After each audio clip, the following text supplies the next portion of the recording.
Welcome to night 4 of 5 Nights of Horror. It is the penultimate episode of our wee quiz miniseries. Ladies and gents, welcome our games master who's tried to screw me every chance that she gets. Not in that way. Not in the same way as her brother does. Heather, welcome back to the penultimate show. You're looking forward to it. So tonight is Fright Night, which is, for me, I've been looking forward to this one ever since Gary Smart was kind enough to send me this absolute masterpiece. For anybody that hasn't seen it and is able to find it, which you can actually find officially on the official YouTube. I've seen it was actually there. It's the Dead Mouse Productions YouTube channel. Don't watch it anywhere else because you are becoming part of the problem, not the solution.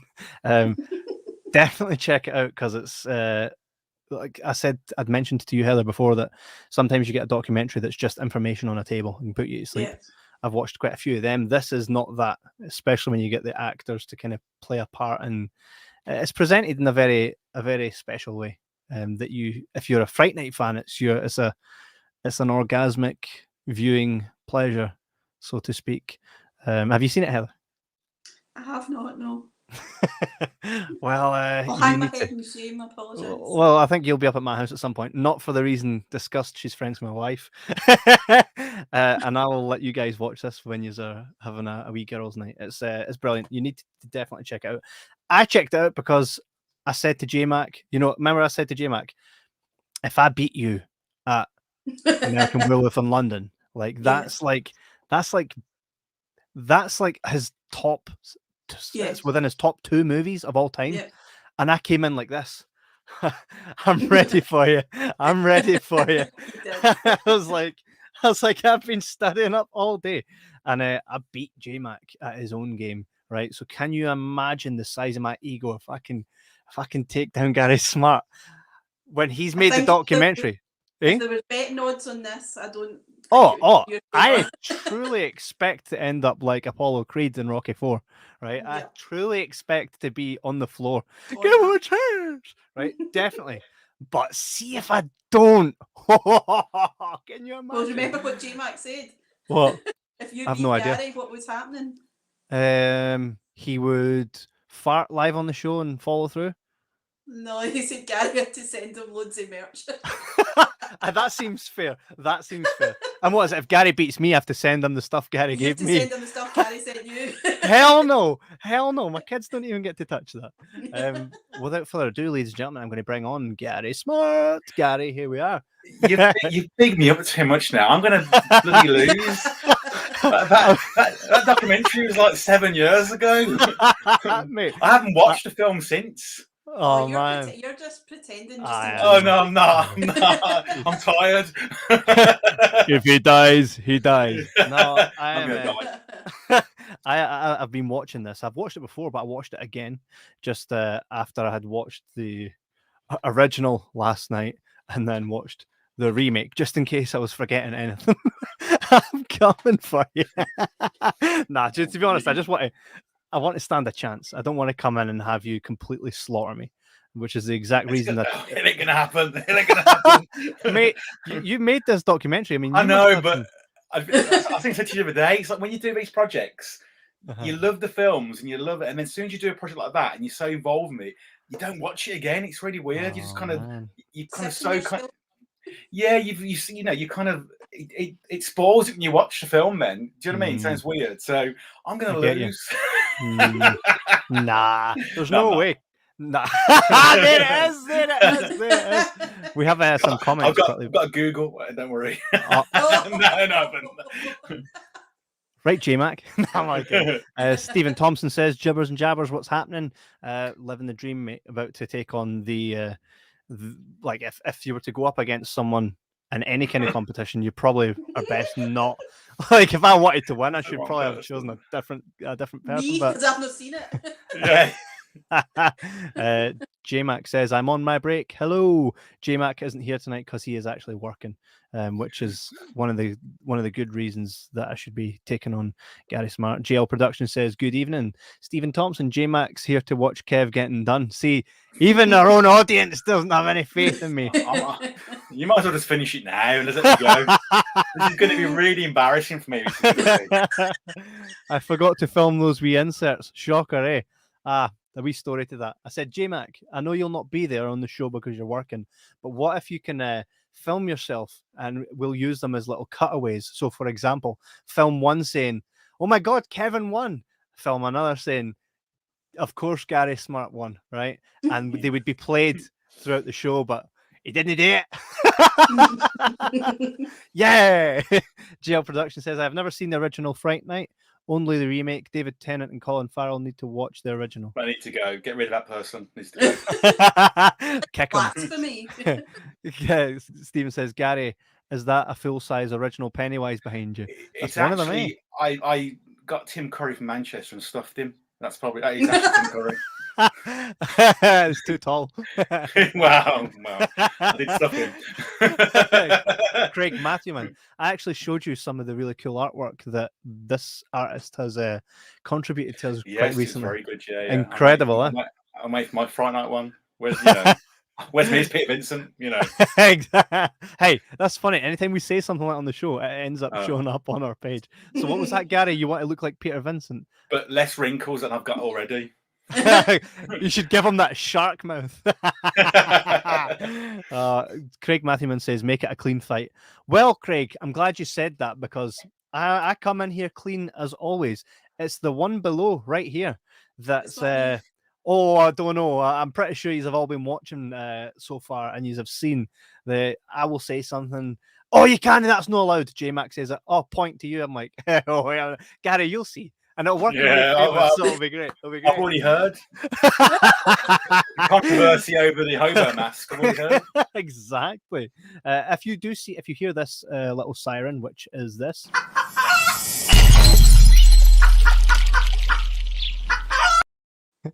Top class siren. If you hear that, you can win this really cool limited edition Jibber Jabber podcast t-shirt in the style of Fright Night. All you need to do is what, Heather? Say I win in the comments, please. Well, type it in the comments. If you say it in the comments, I can't imagine much will happen. But if you type I win, the first person to do so will receive a really cool t-shirt. And you can also get those t-shirts along with different t-shirts and hoodies and all that cool stuff at the store that Heather runs at www.jibberjabberstore.co.uk. I'm pressing this thing. It's not coming up. Wow. There it is. It did come up. Did it? I never saw it. Sick. Oh, look, JL Productions. I'm with Kev, completely rigged. So if it was completely rigged, J-Mac would have won. True. I mean, how bad a question master must you be if you rig it and you still can't get the job done? Should be easy tonight. Heather, tell us how these. I mean, for Gary, who's probably tell me, please. how these. I'll tell you all the answers first. Yeah, well, like she does with J-Mac, and he still lost. Do you know, he probably would. Sorry, J-Mac.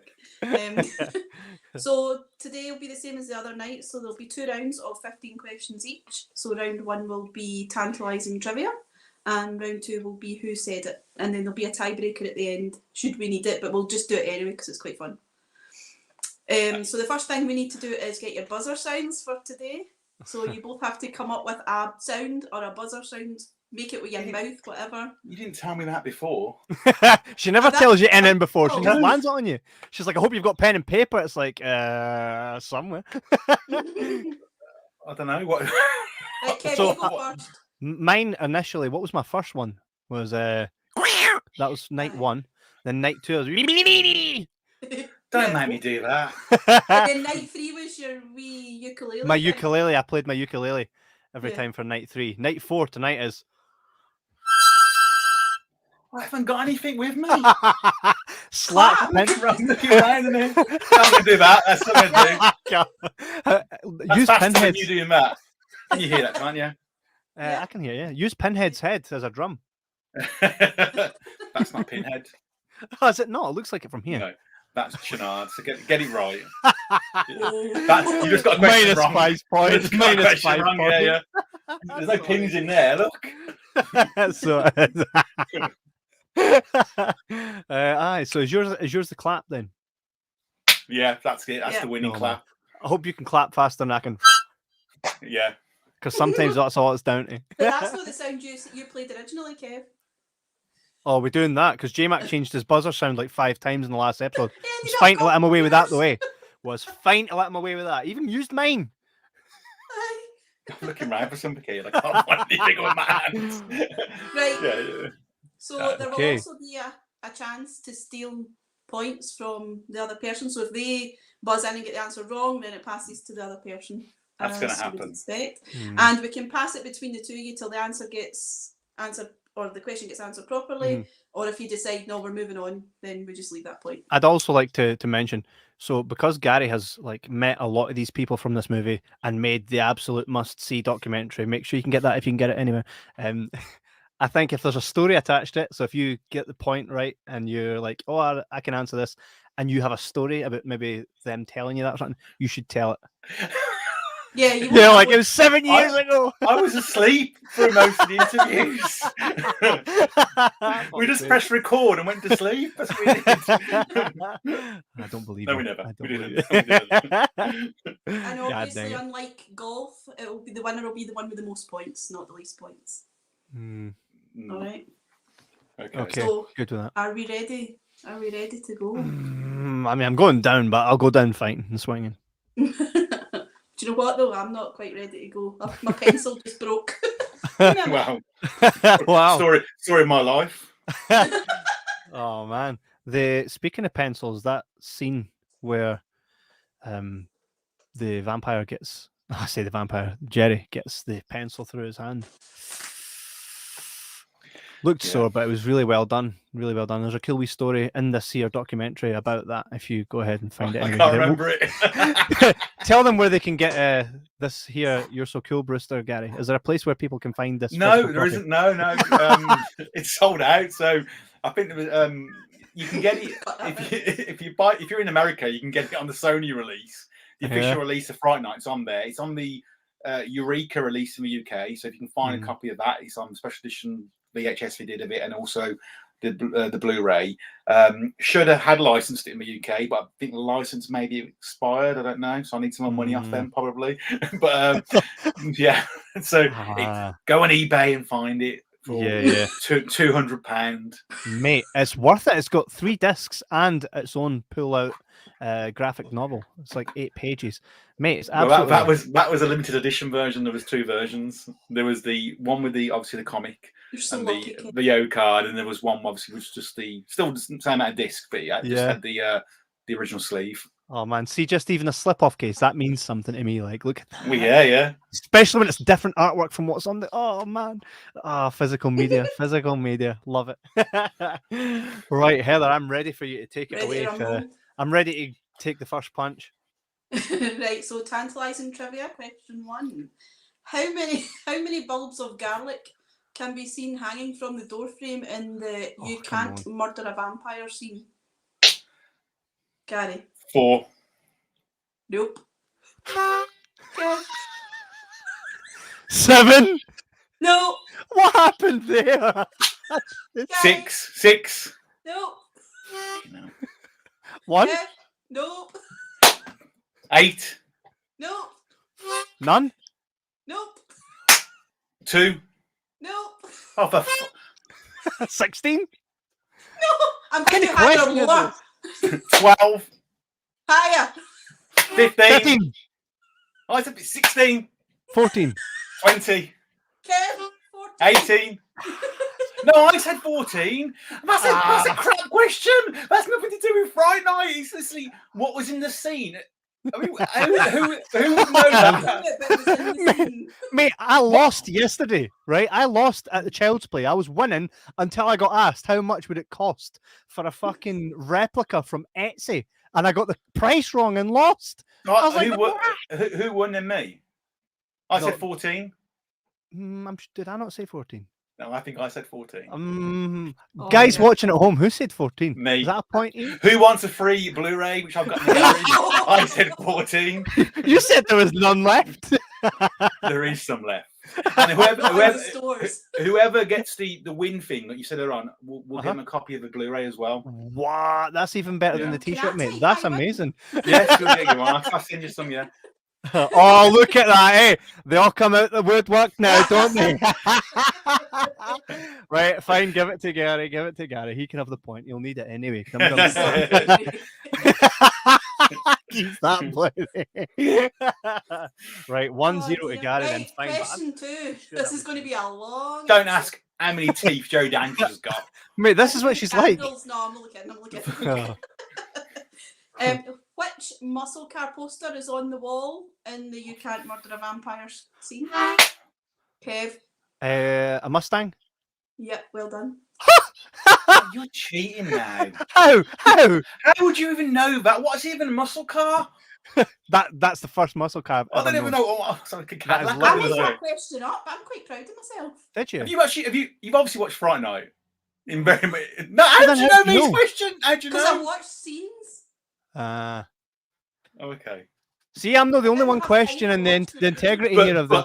But he's actually got 2 posters on the wall. He's got a Mustang and a Cadillac. And a Cadillac, but it's alternative. But the Cadillac is not a muscle car. It is. Is it? I don't think he's got a Cadillac. I'm making it up. Next question. Never mind. Told you, Gary. Question 3. At this present moment, which star rating does Fright Night have on IMDb? To 1 decimal point. I did that. You did that. 7.2. Oh, close. I searched this today. It was 7.1. Yeah. Oh, that's ridiculous. You've got too much time on your hands. I've not had time to do that. I guessed that completely. Mate, I took guess. This is actually my day off, but I took time off recently because I knew these were coming. What has Brewster got? What's the rating on that? I didn't check that on IMDb. Oh, you checked the film, but I can. Check it. Can I fucking check? Who's your top, Kev? Yeah. Come on. Sure. I think it's higher than the actual film. It will be in a minute when I add my rating. It better be. It changed to 7.2 as we were talking. 8.3. Hey. You know what I mean? I'm just adding a full-on 10 to that right there. 8.3. 8.3. That's incredible. It's actually better than the movie. I wonder if it's got as much ratings though. Because that why are you spoiling it? Oh, wait a minute. It does. It has far more ratings than the original movie. So from memory. How can a movie which is 5 years old have less reviews than my doc? So I've won the quiz. That's true. That's true. Does he get a bonus point? He'll get a bonus point. I need a point, at least one. What is the score right now? I cheated on that one. I didn't. 2 points to Kev, 1 to Gary. It's not looking good, mate. It's not looking good. He's just getting started. I thought you were going to ask questions like, who wrote the screenplay or who's originally going to be cast. Not how many candles are on the bloody scene or how many teeth did the cat have. There's not a cat. Oh, there is in the background. Right, that's the one that you're supposed to know to get your. Okay, here we go. Things ready, right? Name the actor who played Bill Cole. Who played who? Kev. Played who? Bill Cole. Bill Cole. That was. Oh, Jonathan Stark. I got that. Give it to him. I would never have got that. So Billy Cole. why did you buzz? Because he's 'Cause I thought it cheating, was that's why. I thought it was going to be someone I knew. He's and I thought I'll buzzing get it in and before giving Gary. himself extra thinking time. I need subtitles as well because I didn't understand a word you were saying then. Oh, I'm sorry. What is it? Billy Cole, did you say? Or Bill Cole? Bill Cole. His name's Billy, isn't it? It says Bill Cole. That's so funny. I thought it was Bill Cole, like Sergeant Bill Cole, what you're saying then. Sorry. Like I say, I though, like I say, apologise. Halloween mask. Remember this? Well, okay. Oh Give you my teacher eyebrow. I won't shout again. That's You fine. might still win.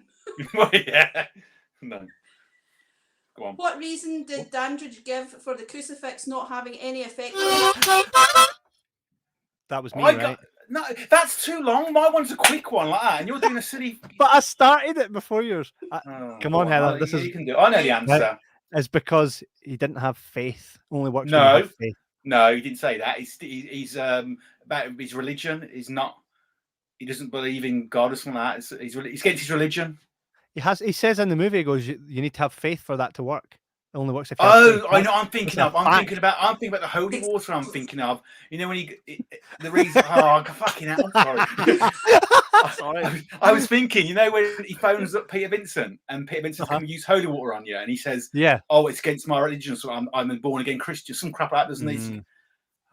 Be more clear next time. I mean, I got it. I got it. which isn't like me, because usually she's finds ways to swerve me, but I'm annoyed Kev's winning right now. I'm annoyed Kev's winning. I'm making mistakes because he's winning. Yeah. Kevin, if you win, you're sending that back, so don't worry. Hey, do you know what? If I win, it's only because of you. So I'll take it as a compliment. I'll let you win. Right, question 6. What story was Fright Night based on? Oh, that was a close one. 2 stories, because I learned this from Gary's documentary. It was The Boy Who Cried Wolf meets the old vampire tale. Okay. Yeah. I mean, can you accept that? Yeah. Gary, mate, I need... No, I think the problem is that I think my video is a few seconds out. Is it? Oh. Yeah, I think that's the problem. Just clap halfway through when I'm speaking then. Yeah, I'm going to do that. It's easier. Go on. Right. Question 7. Which two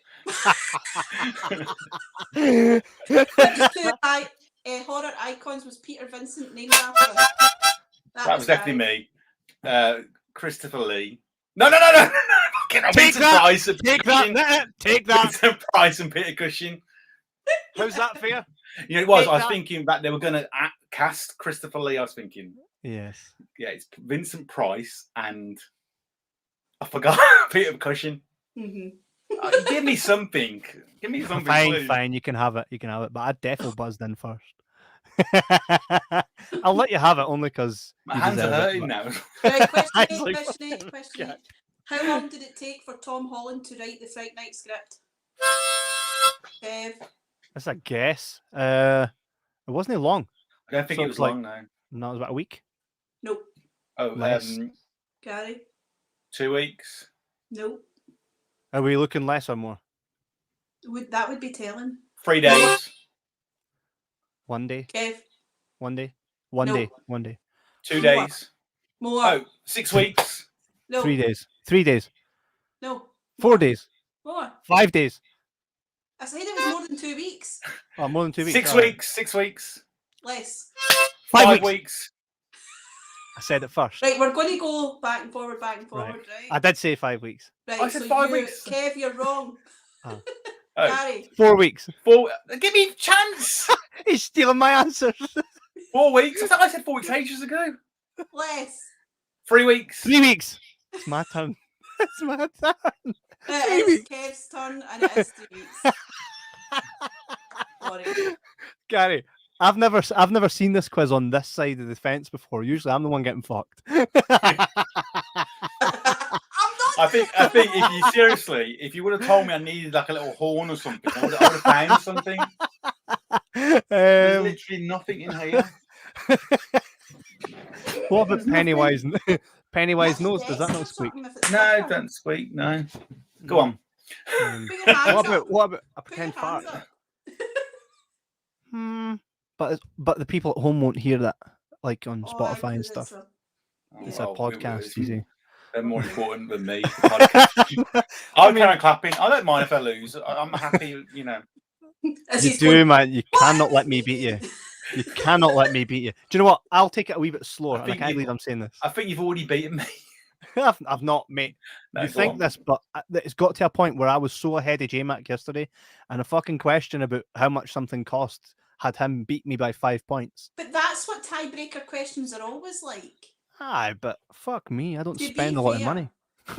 It's like how many sheets of toilet paper are in a roll of Charmin Ultra? Like, that's not a question, by the way, just so you know. It totally will be. It's so not. Right, question 9. What did Jerry Dandridge see? What is Start again. What is Jerry Dandridge seen snacking on often? Oh, Gary. It was definitely Apple. Right, okay. And can you give a bonus point if you can tell I know why. He's a fruit bat. He is. Oh, we're now even Stevens. Yeah. A wee message here for J-Mac. He's not anymore. He's not Am I anymore. not? I know. I mean, I definitely came in first there, like, but I'll give it to him. No, you didn't. There must be a delay. I clapped as she was talking.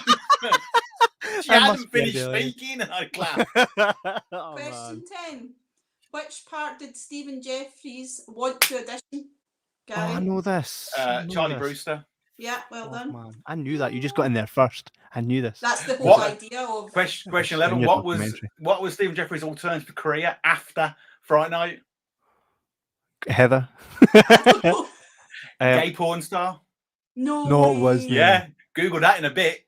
Seriously. Seriously. A gay porn star? Yeah. Is he even into guys, or is that just the career choice? I think he is, but just Google it after. Okay. If you're not listening. I was going to say as well, I should get him on. I really All hope it my means- pupils aren't watching. Oh, she's a teacher. She doesn't mean her eyes. It was the 80s after all, don't worry. Oh, look at that! Look at that! Not even bigging up his fellow Jibber Jabber. Always out to get me. Question 12. What drink is Dandridge drinking when Judy Brewster invites him over for a drink, Kev? Tea? No. Say again the question, sorry. What drink is Dandridge drinking when Judy Brewster invites him over for a drink? Is it milk? Nope. Kev? Wine? Nope. It's a specific alcoholic drink. Budweiser? No. Is it a brand or just an actual drink? It's a drink. It's like a cocktail. Pina colada. No. What's Martini? related to vampires? It's a cocktail. Bloody Mary. Yeah. Is he? I You did not gave know him that. that one. I You did not gave know him that. one. I genuinely did You not know had the that. same chance to buzz in for that one too, to be fair. Did I? I thought it was back and forth. You Rules did, keep yeah. changing. No, we Rules keep changed it for changing. that one. No, I didn't Did know we, that, yeah. but I was obviously right. So, was it Bloody Obviously. Mary? Oh yeah, I It never was. Ah, I've not even seen it and I know. knew. makes sense. All adds up. My hands are What hurting. is the name? It's like- What is the name of the fictional town that Fright Night takes place in? Oh fuck! I don't remember. No, me either. Swine. Think of the newspaper article. Stop Kev. giving him hints. It's you as well. You're getting the same hints. You can see me too. But he knows it all. Oh, I genuinely can't remember. You're just making him remember. Somerset, something like that. Somerville, something like that. No. Sunnydale. No. That's for the Buffy fans. You're gonna have to give us the answer. What on about that. a state then? What state is it based Nevada. in? Nevada. No. No, that's the remake. I know it was. It's not California, is it? No. It's I don't remember. It's funny because I did actually see something about it. It's not Connecticut. You want me to move on? No, yeah, do not know the answer. Do we get given the answer later on? Yeah, you'll get given the answer. It's Okay. Corvallis in Iowa. I was going to say that. I was going to say thingy, but I couldn't say it. I was going to say it too, but I couldn't say it. How'd you say it? What'd you say it again? Corvallis in Iowa. I don't know. Yeah, I couldn't say that. Yeah, that one. Ohio. That's it, isn't it? Io. Oh, no, that's Ohio. You're thinking of. It's Iowa. So somewhere. Oh, really? Yeah. Oh, you learn something new every day, don't you? There you go. Is that in a documentary? It's not. I hope not. Oh man, It was 7 years ago. Right, question 14. This is the penultimate question of this round. Name either or both for 2 points of the unofficial Bollywood remakes done of the movie. Bollywood. Come on, man. I'm going to do this. Fright Night in Bollywood. It's nothing to do with that. Vampire Night. No. I thought you would have looked this up, to be fair. Oh, yeah, because I was like, I wonder what that's like in Bollywood. Yeah. Let me check. Can you imagine a Bollywood version? Vampire Hunter? No. They don't even have the word vampire in it. Girlfriend Stealer. No, right, I'll tell you, right? Craig Matthewman says Night Fright. Kalpana House, aka bungalow number 666. Bungalow number. That just rolls off a tongue, doesn't it? I did not know that. The other one is Wohe Banyanak Rat. I was going to say that. I'm sure. I was going to say that. I just couldn't pronounce it. Mary's to say that one. What does that translate to? It doesn't say. Oh. It just that was all it gave me was that name. I don't think even Tom Holland would have got the answer right. Probably not. Not man, Tom Holland. No, it's funny. It's funny you have to even say that now. It is, isn't it? It's weird, really weird when you say that now. It's like not Spider-Man, the old Tom Holland, the old original. man. Yeah. The original Tom Holland. The original man. OG. And people go, who? And you go, Child's Play, Fright Night. Tom Holland made Fright Night. Yeah. They'll say, what's Fright Night? Oh. Sorry. Bad words. Are Are you ready for question 15? What part of the vampire costume causes real issues for Stephen Jeffries? And a bonus point for why. Was it the eyes? The eyes. Because they were glass contact lenses and they scratched his cornea. Is that right? Yeah, exactly right. They were made of heart. They were solid heart. And they scratched it. He actually went blind for a period of time as well after it. Back then you only could wear them a certain amount of time. Yeah. Well done, 2 points. Oh, Kev, I don't even know when the last time you got a point was. Am I winning? Am I winning? Oh, yes. Oh. Right, so the score so far. Yes, you did. Yes. Which, by the way, wasn't terrible, but the fact that people just welcome Norman Bates back and like he's not done nothing wrong. I really like 2 and 3. I really like those two. For me, it was just how everything had kind of gone back to normal after he'd done everybody in. He had been in prison for a long time, hadn't he? Aye, and long enough for the right reasons. So for me, I was like, I just couldn't get past that. Like, oh, this guy actually killed and he's just chilling. He's back in the original place. Yeah, I mean, he's working in a fucking restaurant, wasn't he? With knives. I'm like, this doesn't sound right. You know what I mean? Aside from that, I really enjoyed it aesthetically. As well. Apart from being shit, I loved it. I really liked it. Good on you, Jay. I do as well. It was good. It was good. So the scores are Kev has 5 and Gary has 9. I think I've won. Mate, Heather, tell him how quickly can this turn around, Heather? Tell him. We might as well just finish now. I've got another appointment, so then you default and I get 10 points. You know, J-Mac. I'm staying. J-Mac was like this on the American Werewolf in London episode. He was so much like, oh, this is a walk in the park, and I was like, is that right? Aye. See, if you wanted a challenge, you should have got Paul Davis, shouldn't you? Really? Really? You should have. True. He was probably too busy for you. Oh no, I mean, Paul's always got time for us. Good guy. You tell me He that. asked you, Gary. Yeah, he knew I was desperate. J-Mac, actually, to be fair, I think J-Mac would give Paul a good run for his money. I thought going up against J-Mac, I was going to get That's a slaughtered. challenge. I thought I like to see that. Mate, let's make it happen. I think they should wrestle as well. Yeah, naked. You've gone too far again. Paul's about 9 foot tall, Paul Davis, isn't he? He was a Wookiee, for Christ's sake, in Star Wars. So come on. We'll get Stephen Jeffries in and we'll make it. Oh, yeah. No, let's not do that. Google it later on. I'm gonna. He by the way is interesting. See, for a like in that movie, he's quite young and the voice and just everything about him. Like you don't come across characters like that very easily. He's a really nice guy as well. He seems it as well. I mean, he was a standout in that movie, and there's a lot to kind of contest against when you think about it. And he was supposed to be in the sequel as well. He was supposed to have been. Did he not get? Did he go into the sequel? I've never seen it. No, the sequel's got another werewolf in it. It's supposed to be Evil Ed, but there was some scheduling conflicts. He was doing 976 Evil with Robert Englund. So a brilliant actor, John Grise, who was in Napoleon Dynamite. He plays not Evil Ed, plays another werewolf. Ah, nice. You haven't watched number 2? No. Hang on a minute. Did you turn the documentary off halfway through? Because we talk about the second one. You do talk about it, but for me. And you forgot that Jibber was in it. It wasn't in number 2. You're bullshitting to us now. Want to have to remember that knowledge because he hasn't watched the second part, so he's lying. No, the second part was on, but I didn't pay attention to it because I've not watched number 2. Right? Fact.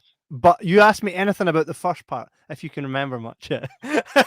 But ask me anything about the first part. The reason being is because when I see something that says number 2 and it's a classic, for me it's like, oh no, do I go there or do I not? See, I think. Sorry, I know I'm digressing, but I think the story for part 2 is more interesting than part 1 because of what happened with part 2 and the murders, which is also your which is I think it's a lot more interesting. From your documentary, I know that it's it's the sister of Chris. Yeah, but the producer of the film who's distributing it got murdered by his sons, the Menendez murders. So that's why the film never came out, because it had a limited release, because obviously the distribution was fucked basically because of that murder. I have to watch the second movie before I watch the second part of the documentary. It's really good. To be honest, it really is a good film. I saw, because at the start of the documentary it kind of recaps the first and second. You'll know because you made it. So I did see that part, and when it gets to that part, I'm like, I'll wait. So when you told me yesterday that the documentary was amazing and you loved it, as your favourite documentary, so much better than Beware the Moon by Paul Davis. I thought I said that. No, you're lying because you haven't even watched the whole lot. So no, I said your Fright Night documentary was amazing, which is the first part of it. You're so pedantic, Kev. It's unreal. I don't remember it being like separated on 2 discs. I think it's one documentary, which is 3.5 hours long. There is 3 discs. Yeah, I only watched. So anybody want a copy? Anybody want Kevin's copy of that Blu-ray? Because he obviously doesn't want to watch it. You'll have to wrestle me with Babe Oil and with Paul Davis. And anyway, I'm winning, aren't I? Yeah. Yeah. 5 to Kev and 9 to Gary at the moment. So round 2 here goes. How are we with lines from the movie? How are we with script? Should be okay. I think you're going to have me on that one. See, says this. He tries this. Yeah. He does it every time. Oh, I'm not going to be good at this. He's got the script, but I can see a bit of paper popping up. No, that's Beware the Moon by Paul Davis. Oh, I've never read that book. Is it good? Is it good? It's good. It's good. Yeah. I used it to beat J-Mac. Really? I use it as a doorstop. So that's what I use it for. For anyone that doesn't know, this is also Gary's book. Which you can find where? Sold out.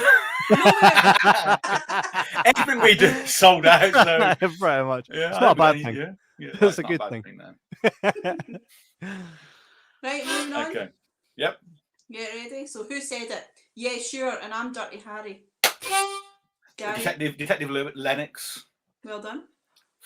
Played by Art Evans. I don't want to point for that. No. No. I could have added it on. You didn't Pretty seem impressed sure I then. came You in first there.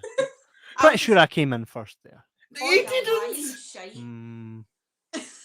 He's got his fancy little setup there, little wee blue lights, Yeah. and he's showing off now. This is nothing in comparison to some of the. He big wants dogs. everybody to notice that his background matches the background that he's Every time, every episode, every time. Okay. Right, We never noticed. That's just a character I played in a movie. Peter Right. Vincent. Peter Yep. Vincent. Oh, I think I'm winning. That's because I got that. You should've- And Heather's like, Gary. you need to clap, don't you? Maybe it's easier. Maybe I need to. Right, Fucking hell, number man. 3. No vampire's gonna want him anyway. Probably give him blood poisoning. Evil Ed. Nope. Oh fuck! Oh, I know it. I'll give it to you. Go on. I know it is. I know it is. Shit!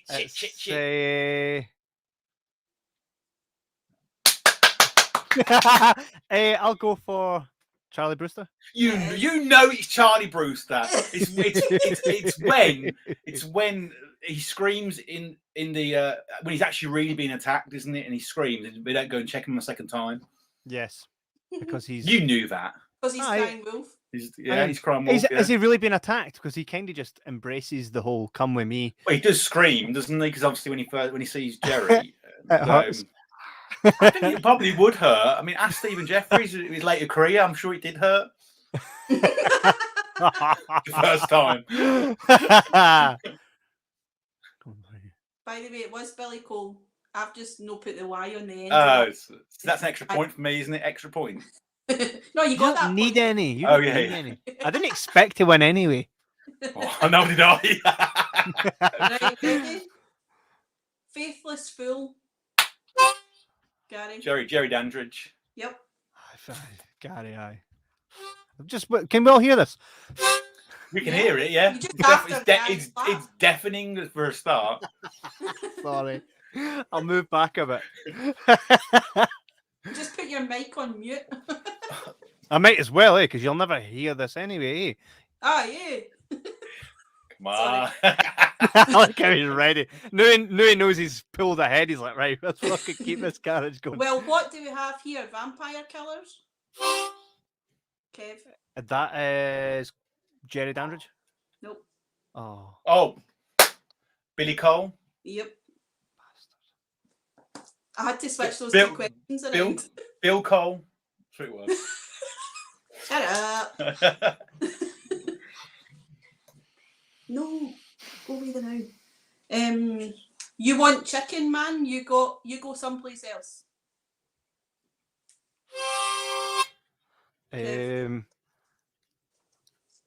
Amy. I didn't know that one. You want Gary? chicken, man? You go someplace.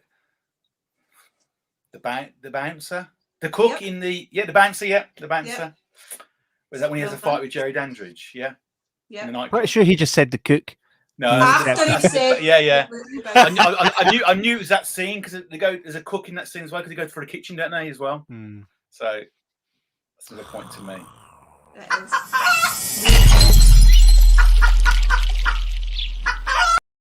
Oh, the completely spontaneous alarm. The first one to type I win wins. They win a cool t-shirt and this, according to Gary. Hey, Yes. hey. Kevin's version. Oh, mate, Yay! mate, Let's go. the winner. The Oh, winner, Jack Jack Logan, Logan. well There we go. done. Nepotism. No, I'm only kidding. Jack Logan, well done. You win. Oh, no, wait a minute. Sorry, it was actually Stephen Thompson. Well, it looks like there's two winners because that's no fair. I Who was clicked the- on the wrong one. Who was the first? Who was the first? The first Because one was Stephen Thompson. Whoever the first one is gets copied the O-card version with the comic, and Oh, whoever wow. the second gets to copy the standard edition. There we go. That's amazing. That's like I should have played this game. No, I'm totally within the. Do you know what? Apologies, Jack. I saw yours come up, but then when yours was up, I looked above it, and Stephen Thompson was clearly sitting waiting on the wee when you write it on Facebook or wherever it comes from.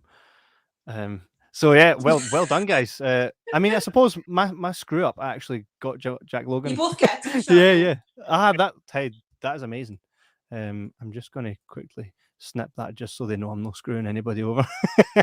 There we go. Well done, guys. That, apparently. That's true. That's so true. I'm glad we got that sorted. But hey, well done, guys. That's amazing. What I can tell you from the first part I've watched, I've seen a little bit of the second part, is it is really well done. Mate, challenge me on the first part. I'm not challenging the second part in a minute. You're like, I don't know the first part myself. It's been 7 years. I didn't watch the second part because I've not watched the second movie. Should I watch the second movie? Yes, 100%. See, you don't find that a lot of the time when someone says, "Oh, there's a second, there's a sequel." They say, why not just leave it alone? It's a continuation of Peter Vincent's story, and he's in it again. Obviously, Roddy McDowall and obviously Charlie. Yeah. So, and we've lost Roddy, haven't we, a long time ago? So he's just brilliant in that role. So I think definitely. And Tommy Lee Wallace directed it. And Tommy Lee Wallace, man. Yeah. Tommy Lee Wallace, who created the original Michael Myers mask, not the not the clown mask. No, yeah. So I deserve 5 points just for that alone. That was last year, yesterday. Not today. A couple of days ago. Yeah. Oh. So definitely watch it. Yeah, I'm gonna. If you can find it, I mean, I don't know if you can find it. To be honest, I think you get it on eBay probably. I think the Germans released the HD copy of it, but nobody else has because of the copyright, because of the distribution issues. I'll definitely need to. I will check it out.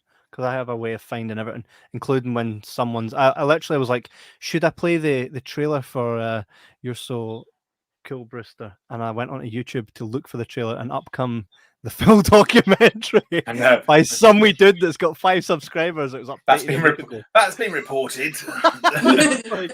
I mean, it's cool that they've done it. I don't. It's really weird. I've reported it, but it's one of them really weird things because. If 7 years old, you can't get it, but still, it's still an asset for the company. Do you know what I mean? And I want people to see it. Yeah. But also, it's the right way.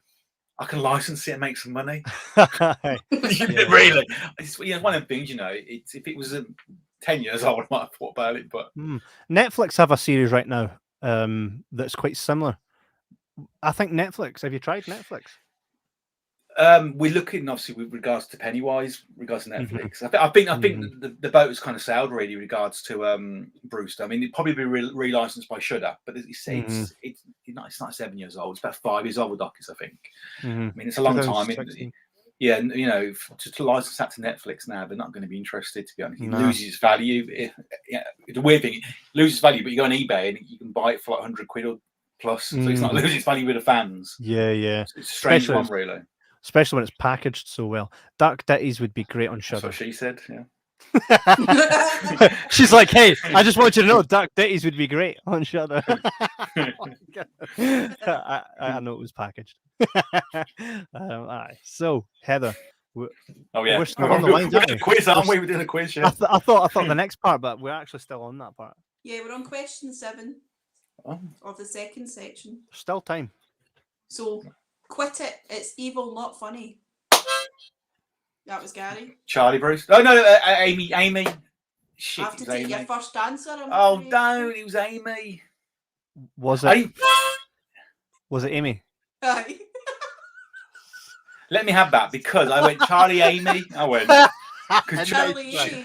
But then I could be like, Charlie's in the same scene, isn't she? Isn't he? I think. Isn't she? He's in the canteen. I think. Yeah. Give him that point. I'm gonna do. What am I on so far? What am I on? Oh no, you're shooting streaks ahead. Give it to him. But see, every time this happens, I'll just warn you. Every time somebody gives a point to somebody else, that's when they win. I'm not bothered about winning, to be honest. That's what I said in the last episode to J-Mac. Oh, man. I also did buzz in before everybody else in this one. I know people at home watching are not going to agree with me now because they'll be like, "Geez, a DVD." But I definitely feel like I buzzed in first. But hey, if I'm going to lose to anybody at this, I would rather lose to Gary, so I'm good with that. Me too. Imagine if you lost. Number 8. Jesus, I warned him. Kev. That was Charlie Brewster. Yes, it was. Number 9. So what are we on now? Score? Just so I know if I'm climbing. Do you really want to know? Aye. Yeah. 8 for Kevin, 14 for Gary. We're okay. Carry on. You want to give him a couple of points, Gary? No. I'm coming. What's this again? Well, I've heard that. Number 9. Hey, let's cut through. Oh, I think that was Kev. It was Evil Ed. It was. Because that's just before he gets fucking done in. Just before he cuts through the wee alley bit. And they're like, don't do that. And he's like, ah! Catching up with you, Gary. He's going to be an actor, Kev. They often tell me. Now again. Jack Logan says, should go up against me on Scream, Kev. You wouldn't stand a chance. That's Well, invite Jack Logan on for doing Elm Street. I already have someone for Elm Street. Oh, do you? Also, Gary also has a documentary coming out. It's not called Icon anymore. What's the new? It's called Hollywood Dreams and Nightmares: The Robert England Story. For Life and Times, Robert England. How generic. The Robert England Story. Yeah. Come on. Yeah. I know, mate. That I can't wait for that because we've seen him again in about 3 weeks' time. He's over here again for his final interview. So yes, it's gonna be fun. He's over here in England.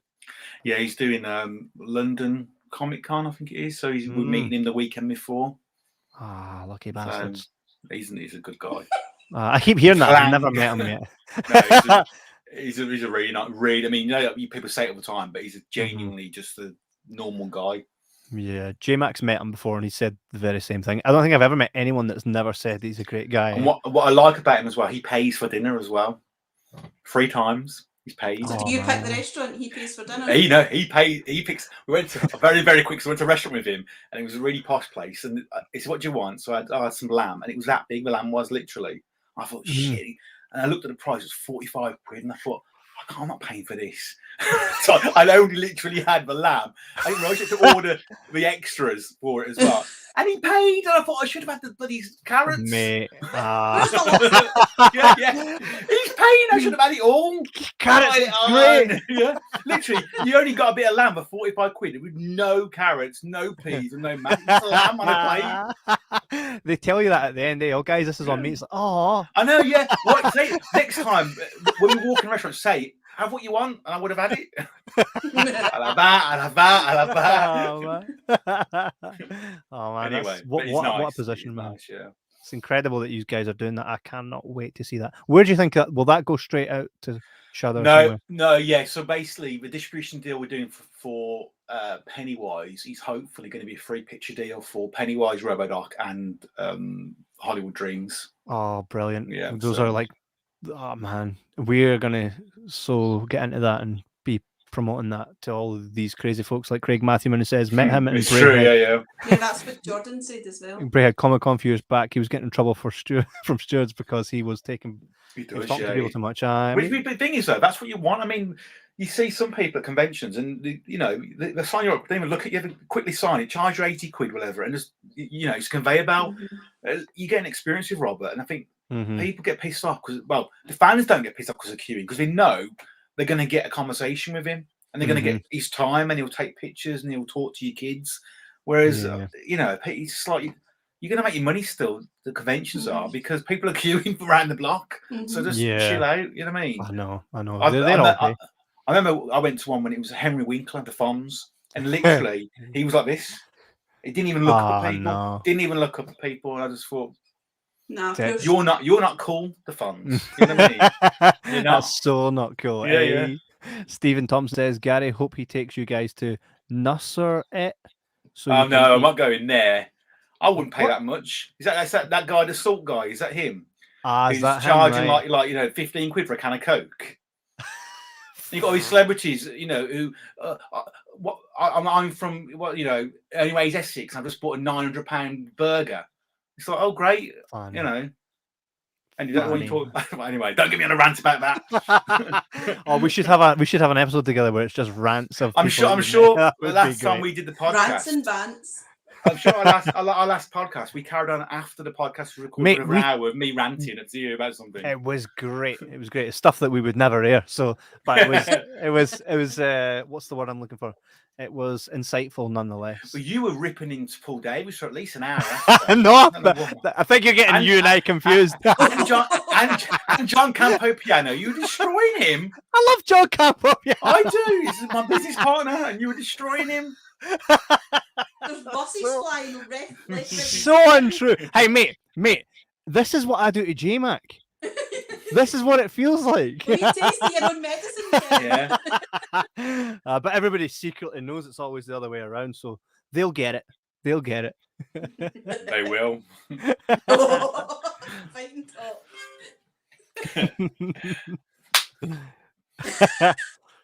Just making sure mine is working because you ain't It'd hearing it. be so funny if you just gave the right answer without me even saying anything. Oh, mate. If anybody could. That's not going to happen. Number 10. Oh. Back, Spawn of Satan. That was Gary.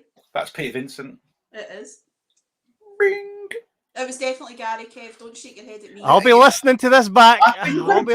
Seriously, I literally clap as you're talking, and you do it after, and you still think it's you. Do you see I know, that? he does it with Definitely. J-Mac all the time. Do you know what I mean? It must be a connection thing then. No, it's just you not listening properly is what it is. I'm like, and then I hear you clap, and it's like, oh, No, Gary. no. I'm definitely. It's a long clap. It's an echo. That's what it is. I'll let you have it. Remember, I decide anyway, so. Yeah. Of course, exactly the Halloween thing.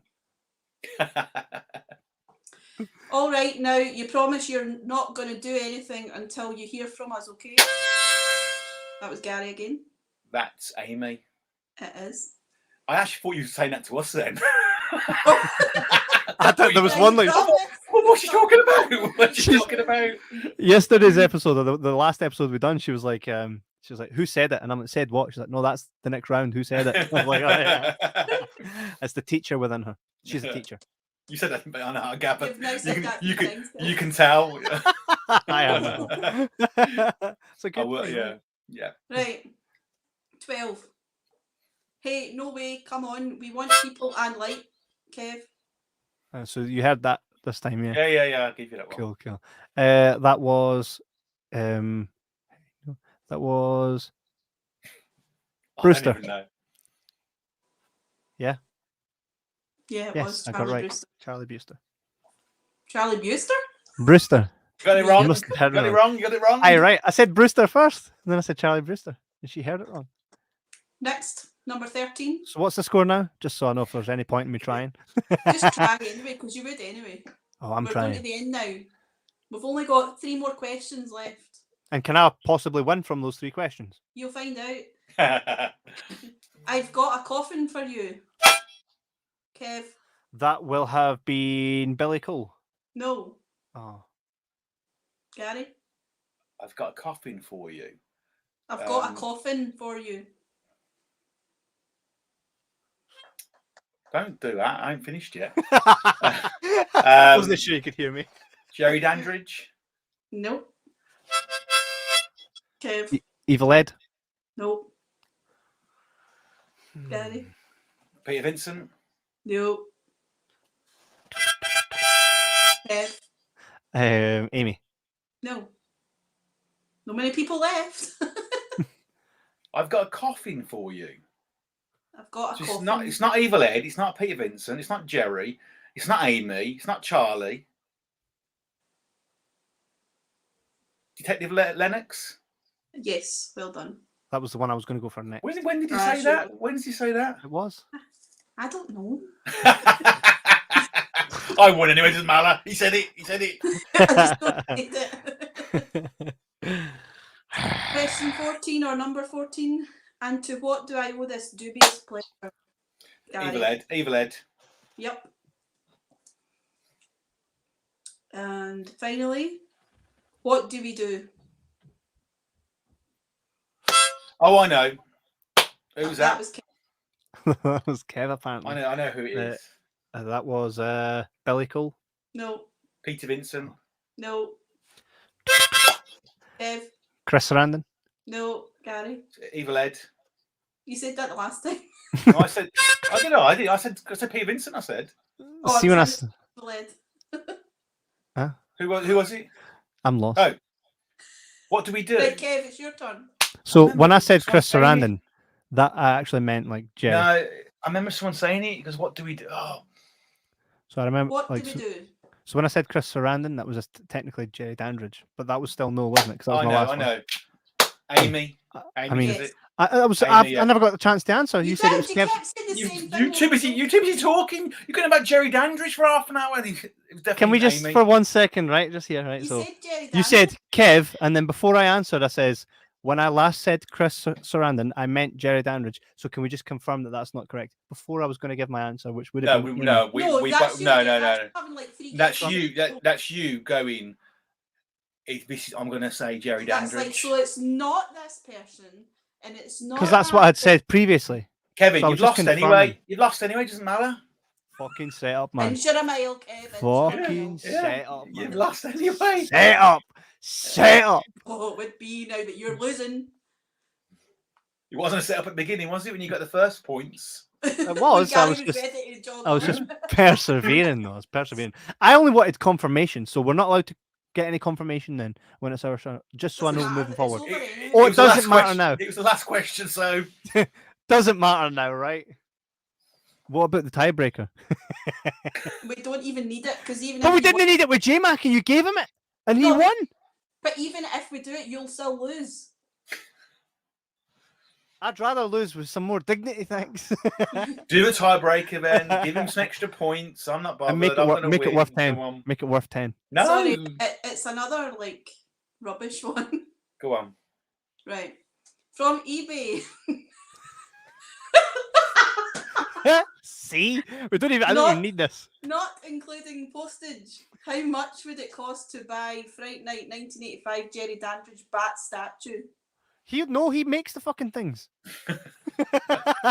By the way, I reckon it's going to be about 195 quid. I'll write your answer down. Right, Kev, have you got an answer? 194 quid. Kev, you're closer. Yes, how many points did I get? 5. So I didn't get thrashed. I just lost. Right? What was the cost of it then? See, before the tiebreaker, the scores were 10 to Kev and 19 to you, Gary. And now 15. And now it's 15 to 19. Only beat me by 4 points. It's not as bad, is it? So what was how much did it then? 190 quid, something like that, was it? It was £139.69. I love that. See if you hadn't screwed me 4 different answers, I would have tied. Hey, do you know what? I'm fine losing because no, you're not. You're the worst loser I've ever met in my life. Yeah, go fuck yourself. Yeah, I mean, it was all right. I mean, if I was going to get beat by anyone, I'd rather it be the guy that made this. Where can you get this? Absolutely no way. Yeah. By the way, one thing we never touched on last time you were on the show, and I can't believe you never told me, mate. So I saw you posting a lot of these bust heads, and I'm like, wow, they're incredible. And then it turns out you make them. Why is that something you never mentioned to me last time? I haven't got an ego like you. Fuck off. It's just something I just do, you know.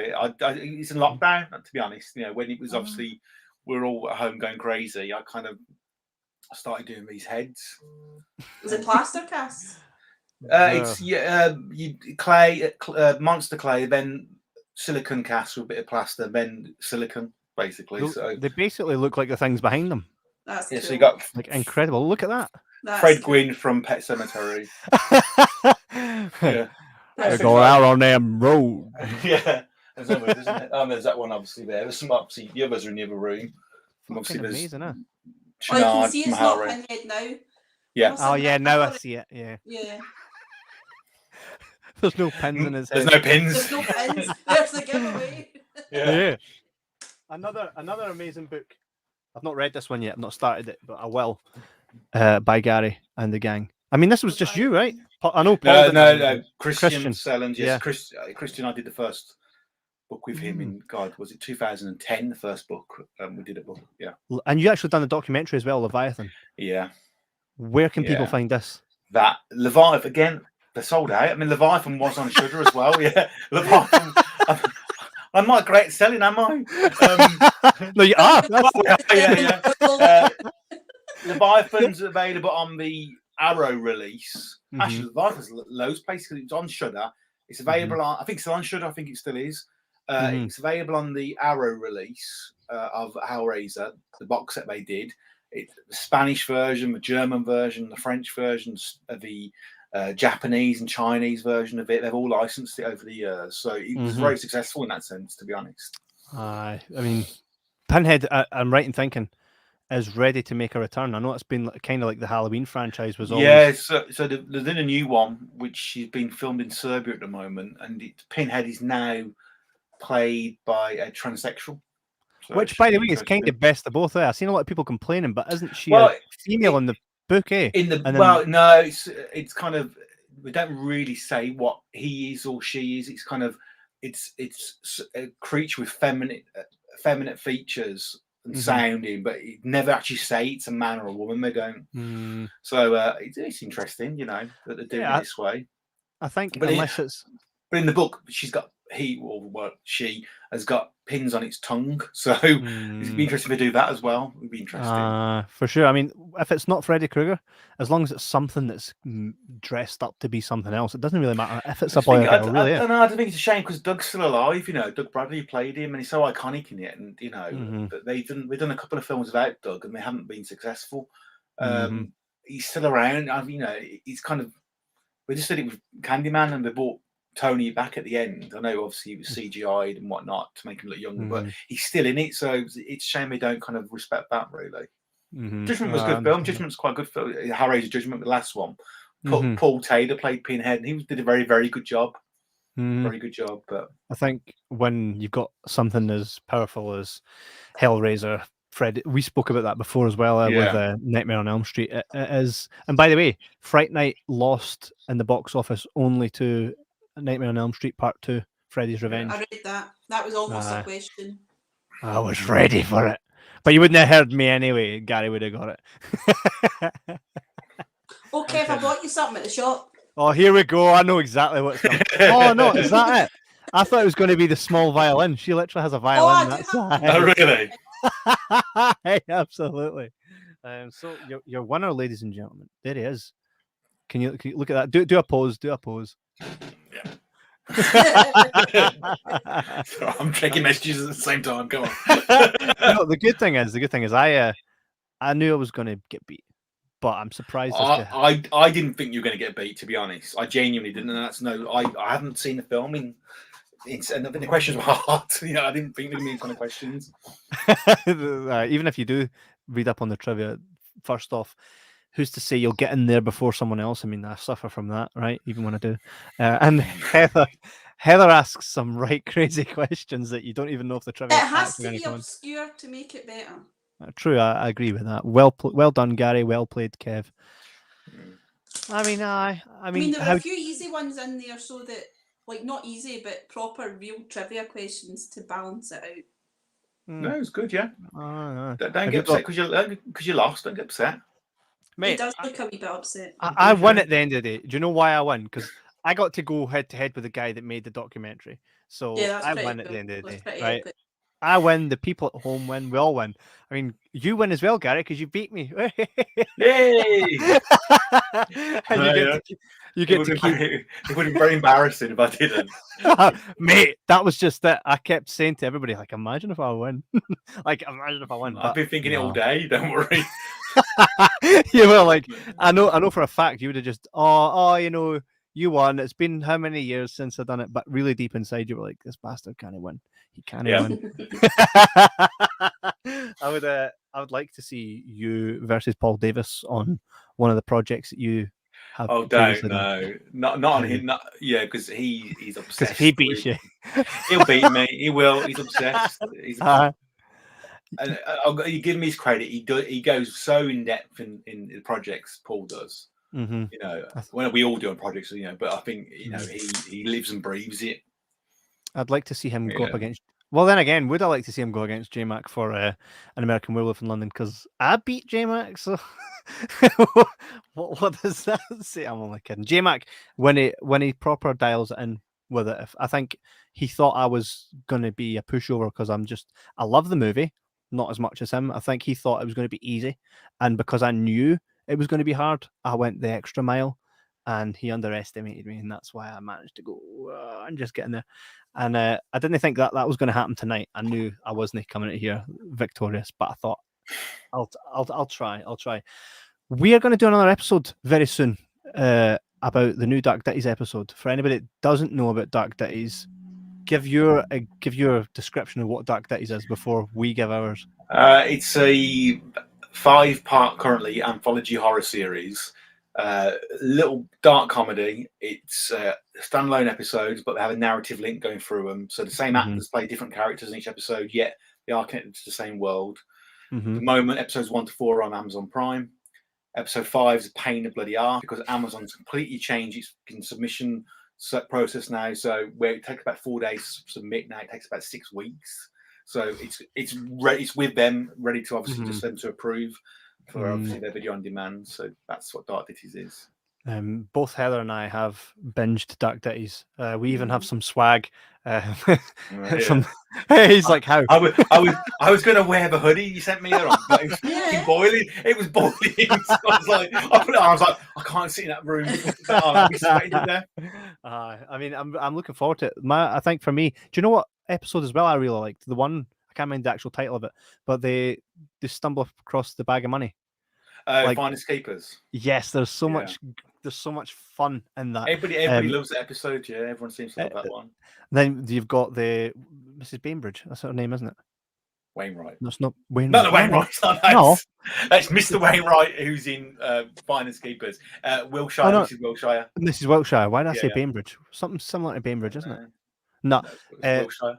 That episode, that for me, you know how, and sometimes you'll get like a TV show that's kind of happy-go-lucky, but then it hits something real, and it takes it to another place, but not like it doesn't take it away from what the series is. It just gives it another whole dimension to where it can go. For me, episode. Have you seen 5? Have you seen? Oh, he's amazing. Yeah, Simon's brilliant, isn't it? Have you seen 5 yet? I'm waiting until I'm going to watch it the day we do an episode on it. Okay, because that's quite similar to Wilshire in a sense that there's obviously a really important message in there, as well as all the chaos going on in the episode. Something really kind of poignant in there as well. Well, it's called Dad, so I can imagine. I mean, it's about dementia basically. It's about. I mean, it's not a sport. It's about a guy. We'll forget at some point. He'll forget. Was that a joke? Watch it. Oh, nasty. I thought that's what she meant. No, it's about a guy who's in a zombie apocalypse, and his dad's got dementia. So it's like, what does he do? You know, this guy's dragging him down. To be honest, and it's like, you know, what choice he needs to make. Does he keep his dad alive and keep his dad safe at the cost of his own life? So it's really important, kind of like emotional pull really in there about what to do. Dilemmas. Yeah. I'm really looking forward to it. I can't wait to watch it, but I'll do it on the day that we chat about it on here. Okay. We'll get all the Ditties crew and we'll get that sorted and we'll talk about it here. Dark Ditties, if you haven't checked out, you need to go ahead and check out. Heather, remember when I said to you, check this out, Dark Ditties? Yeah, I watched them all that night. Oh, really? Brilliant. Thank you. I mean, that's Amazon have been a pain in the bum as well, because we don't want to charge anybody for the Ditties. We don't want to, it's not about making money for us. And Amazon changed their kind of a whole thing with Amazon Prime. So now anything which unsolicited, meaning it doesn't go for a studio on Amazon, has to go on video on demand. So they're charging now for the episodes. So we got it down. The lowest we could charge people, the lowest was 99p. And we get about 4p of that. So it's not about us making money. So we've literally just tried to, we've tried to put as low as we possibly can, because we want people just to watch it. We don't want people to be paying for it. So hopefully people think it's worth 99p. It cost enough to make the episodes did. So it absolutely is. Yeah. Jack Logan says, added it to my Amazon watch list. We'll get on that. By the way, the power this show has, because get this right, we had Cliff McMillan on talking about the new Halloween. Cliff, yeah. Right? And do you know, like 4 different people went from watching our show and pre-ordered the Halloween collection, which is like over $200, and I thought, the power of this show.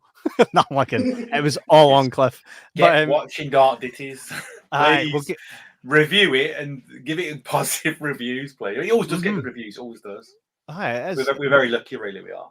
One thing I would suggest, by the way, right? So I've seen that Dead Mouse Productions have their own YouTube channel, and it looks to be one that can monetize, right? Yeah, it does. Yeah. Well, right. But a lot of our stuff is monetized by the studios that own the documentary. I own the original films, so we don't actually. So it's a weird one because we do docs on there. Obviously, the trailers and stuff like that. So MGM have monetized Robodoc trailers. Sony have monetized Fright Night, so we don't see anything from there. Right. But again, it's not about. I mean, I think you can probably say about putting the ditties on there. Because you'll make more than 4 pence. Yeah, from one watching. What it's really weird about YouTube. Even though we're on it now, I find there's a lot more trolls on YouTube, and I think people go on there just to be negative sometimes. So where someone's going to invest their time on Amazon Prime to watch something, people don't go on there just to take the piss. Do you know what I mean? I think when people go on, sometimes it's easy on YouTube not to watch something and just go, "This is shit." Blah, blah. And I've seen some brilliant stuff on YouTube, and there's thumbs down, and there's people. You know what I mean? I'm very aware of putting stuff on because of that reason. And I think it puts people off watching it then when you get like a million thumbs down because someone just doesn't want to support you. I've seen your channel and it's literally always thumbs down. That's bullshit. Do you know what? I had my very first interview, like the very first time we ever went to a convention to actually speak to actors, right? Proper, like, oh, this is going to be great. Let's start a podcast. And I spoke to the Night King from Game of Thrones, right? Oh, okay. And I got shredded, like absolutely shredded. Everybody in the comments was so horrible to me. And I thought, you know what? Why? It was shite. There was but there's a thing today. Someone put, I saw an article. Someone made a Michael Myers Halloween film, and it was filmed over here in the UK. Something Return to Haddonfield, I think it was called. And I've seen that advertised. Yeah, and it's and people have been ripping into it, and it's like these people have made something. These people have gone out. It doesn't matter how good it is, or because it's filmed in Yorkshire and not obviously America. In fact, people have made the effort to go and do something because they love the film. Don't rip into them. Don't destroy them. And if it's shit, it's shit. But don't. No, but I'm saying don't sit there and you're underpants just typing away. Move on. If you've got something nice to say, because people just want to destroy people. And I think it's like someone's made the effort to go and do that. They invested some money and time, and they're trying to be creative. We need more creative people. We need more people like that. Don't just do it for the sake of doing it. If you've got something constructive to say, brilliant. If you don't, if you've got some advice to give, excellent. Until you go out and do it yourself. Keep your mouth shut, basically. Absolutely, exactly. Stay in your lane, motherfucker. I think that we do find, especially from our channel, we get a lot more positive stuff than we do negative. But you do get the negative ones, and it seems that those ones always are the ones that people focus more on. Me, I'm just like, of course it's going to be negative. That's the problem. I mean, people aren't quick to give positive feedback, are they? It's the problem as well. On reviews, people would love to sit there and destroy a film or a series or a podcast or an interview because it's more fun to be negative and it's rare people go, "This is brilliant." We got a little bit of feedback on our Cliff McMillan interview, which it was a really good episode, and someone said, I would have really enjoyed this episode a lot more if the strong Irish accents weren't Irish. I was like, amazing. Amazing. If you're going to give us some negativity, make sure it's accurate Irish. we premiered Pennywise in Sitges Film Festival, which was obviously in Spain, a very prestigious festival. It was premiered a few weeks ago, and somebody did a tweet about it and said, this documentary basically is just there's more information on the Blu-ray, on the DVD featurettes than there is in this documentary. I just responded and it goes, "Brilliant. Please show me these documentaries on the featurette, because there's never been one single featurette made about Pennywise, Stephen King's It. So if you're going to say something, be factual. There's no behind the scenes. There's no featurettes on any release ever in the last 30 years. So you're going to say something. If you don't like it, Don't like it, brilliant. Aye. But don't come up with some bullshit. Don't saying, make up yeah, crap. don't make it up. Mm. And guess Yeah. he didn't respond. The guy didn't, and I was very professional and polite, saying, "Please show me these," because in the years of researching this project, we would have loved to watch these featurettes. You know, Yeah, absolutely. It's Yeah. the way of the world now. Much. yeah. It's the curtain. I can say And that's something without. And that's what I worry about with ditties, because so many people invested in them in regards to time, Mhm. the actors and the crew, and people really go above and beyond to do those. We film an episode in 5 days, and Mm. an hour and a half episode in 5 days, unbelievable. And I think people, when you go on a platform like YouTube, which is brilliant for lots of other stuff, Mhm. I think it's easy for people just to go, it is shit, and thumb down, and then thumb downs make a massive difference. Yeah. Well, here's something for you. See, one of the biggest compliments I could give to Dark Ditties is the first time I seen Les Battersby in something that did not make me think about Les Battersby. Yeah, that That should be a compliment in itself, right? Yeah, I that's my biggest kind of proudest moment on the episodes is Bruce and Simon, because Bruce obviously is known as Les Battersby, and I think you forget he's Les Battersby. Mark Wingate is amazing, and he was Jim Carver in the bill, but he's just amazing anyway. Mark. Yeah. And people know him for Quadrophenia and stuff like that anyway. And also Simon Bamford, who actually plays Mrs. Wilshire. People just knew him as the butterball Cenobite, in the fat Cenobite with the glasses, finger in his stomach. And Simon's a little petite guy, but like people see him as that, and actually he's an amazing actor. And I think the Ditties have kind of shown that now, and shown him to be so talented. And that's what I'm proud of. It's it's a silly little thing, but it allows someone like him to have a show reel now, and to showcase it. And he's got loads of work from the Ditties. People have cast him on loads of other stuff now because of his work on the show. That's brilliant. You guys always you can tell it's a labour of love when you watch it, and it's jam packed with story. There's a lot going on, and as well, when you watch one episode and then you watch another, for me, I was piecing together who the characters were. I like stuff like that. That's you can tell that wasn't made. Let's make some money. It was. Oh, it's not. Yeah, it's not. No, there's actually zero return on it. There's zero return. Like most things nowadays. Yeah. And there's a lot of investment of people and time, and it's not about. We were actually offered on Dad episode 5. We had some offers from like these DVD companies to put it out in DVD, and I was like, you do know it's a series. You do know there's 4 of us. And I don't want it to be, and it's not being like a prat. I don't want it to be on Morrison's shelf for £7. It's not. I don't want it to be like that. It's not a Saturday night get pissed and buy a horror DVD. Do you know what I mean? It's not one of them. It shouldn't be. Yeah. I'd rather not have anything from it, to be honest, other than accolades and awards. Yes, I mean, give it time. Where can everybody go? I just want a BAFTA. That's all I want.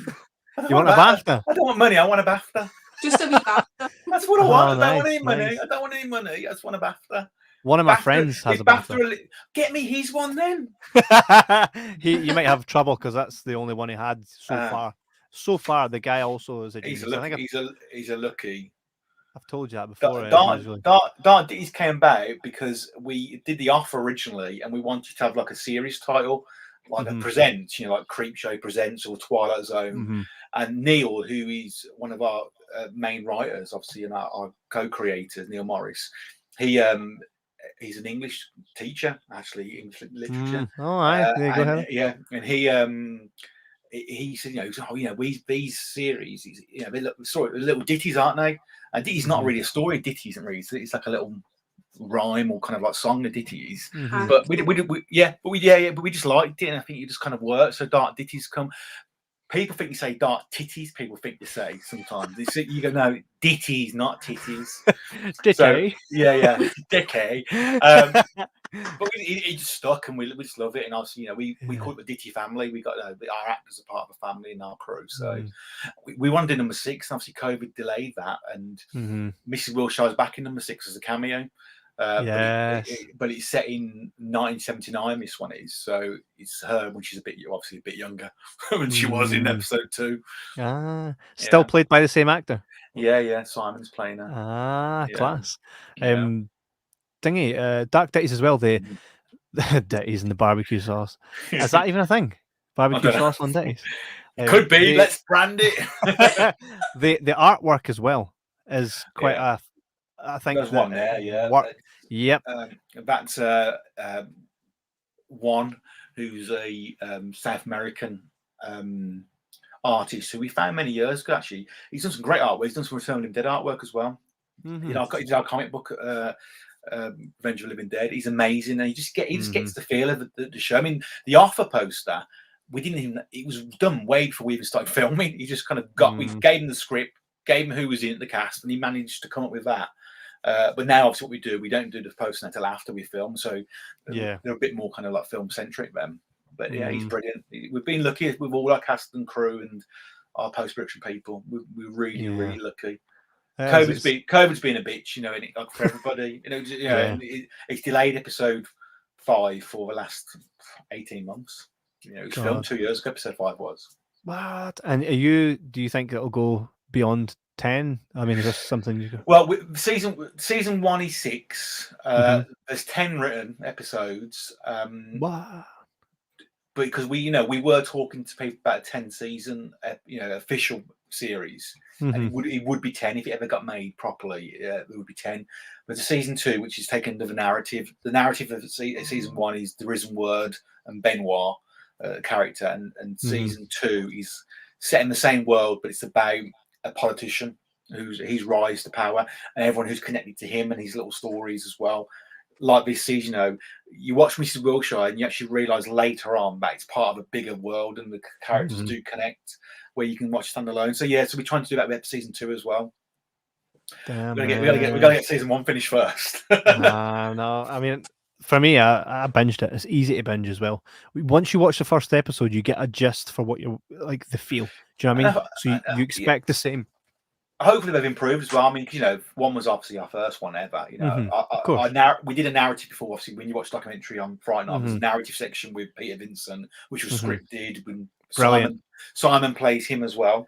So we kind of delve into that on the documentary. So that was our first kind of narrative piece. So lots of obviously learning curves and whatnot. And I think now we've kind of got it cracked, to be honest. By 5 episodes, we seem to know what we're doing, hopefully.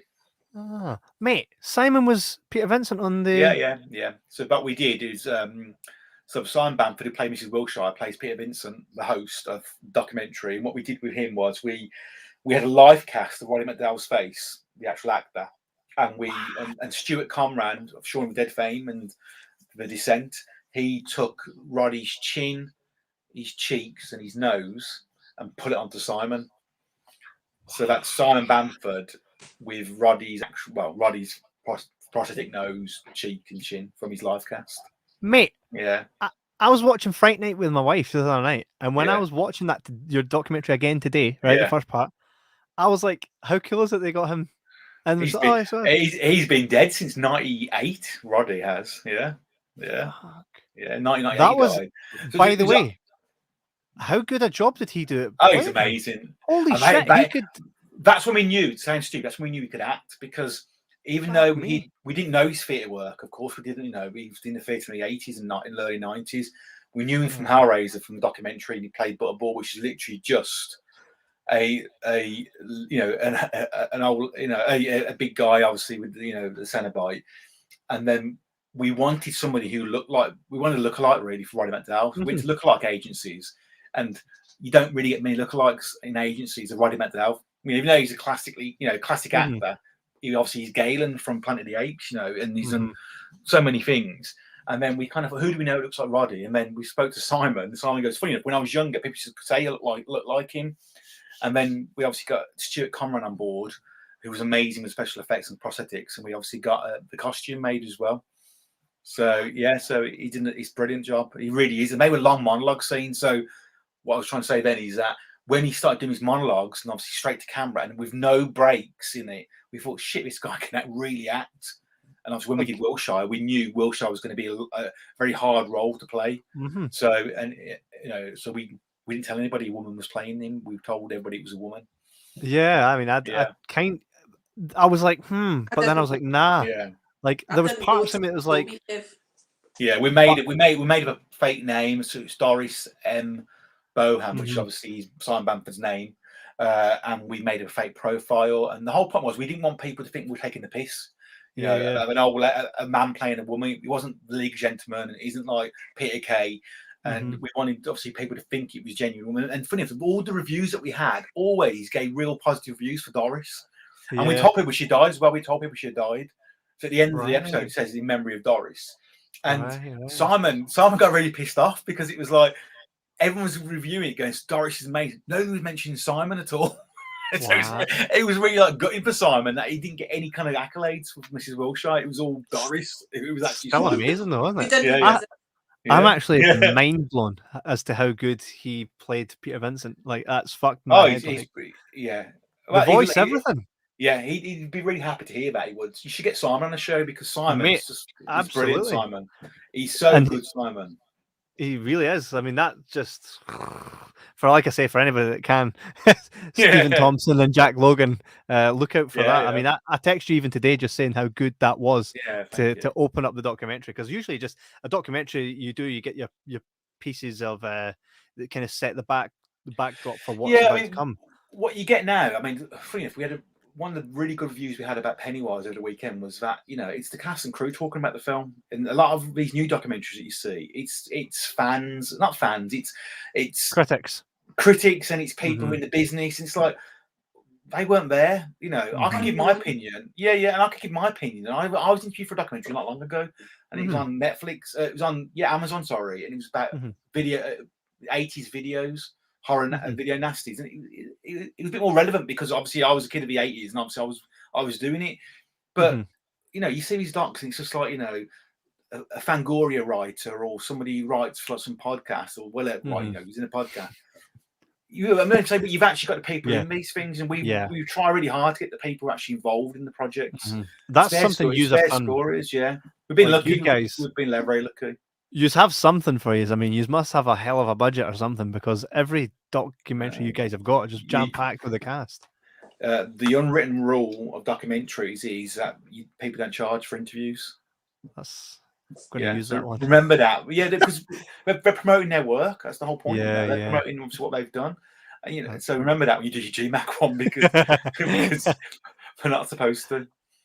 Well, we'll keep that in mind. I mean, I plan on doing lots of different kind of projects. We've kind of got our hands in such stuff that I'll show you off podcast.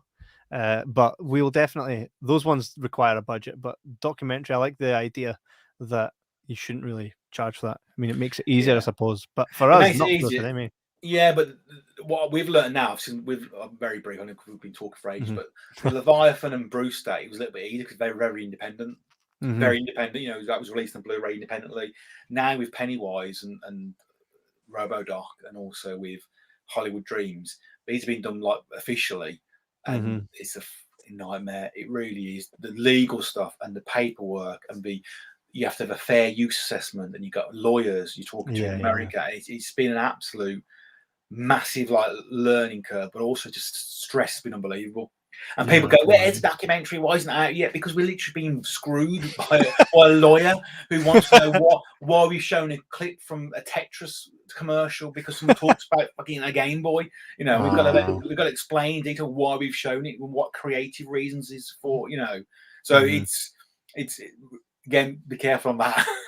Just make sure I've had a small little bit of experience with that. So we do a weekly show for our local cinema.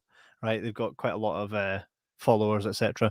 We promote the new upcoming shows, so we get the trailers from those movies. Like for example, Fast and the Furious, the new one will come out. We'll do the episode. We'll play the trailer at the start and say, right, guys, get your tickets. We talk a bit about the movie, and then the studio will come after that episode on Facebook and wherever else it goes out saying you can't use that. And then I'm like, we actually can, because we're doing this on behalf of the cinema that you have given the rights to use this, because they're selling your product. It's like, we make no money from it. So back off, you spooky bitch. And every time they're like, okay, it's fine. When they realize we make no money from it and we're making you money for it, you fannies. Unbelievable, eh? But man, on that note, it's been amazing to have you on, Gary. I didn't want to keep you too much longer. I know that you've had a long day at work, and kicking my ass wouldn't have been easy, right? But it's always a pleasure to have you on, and we will have you back on soon, as soon as Dark Cities drops. And I'll get those. Blu-ray sent to you next couple of days as well. Oh, that's amazing, mate. Those guys live fairly close to me as well, so I'll probably hand deliver them, get a wee selfie with them, right, and post it for social media. But that's been amazing, mate. And I suppose you won, but we'll get you back on for another quiz at some other point, and maybe you can come for me on a movie that I'm making a documentary about. No. One day. Screw it. It's been amazing. Again, Heather, thank you very much for being our Games Master. Gary, and we will catch you guys on the flip side. Take it easy, guys. Thank you.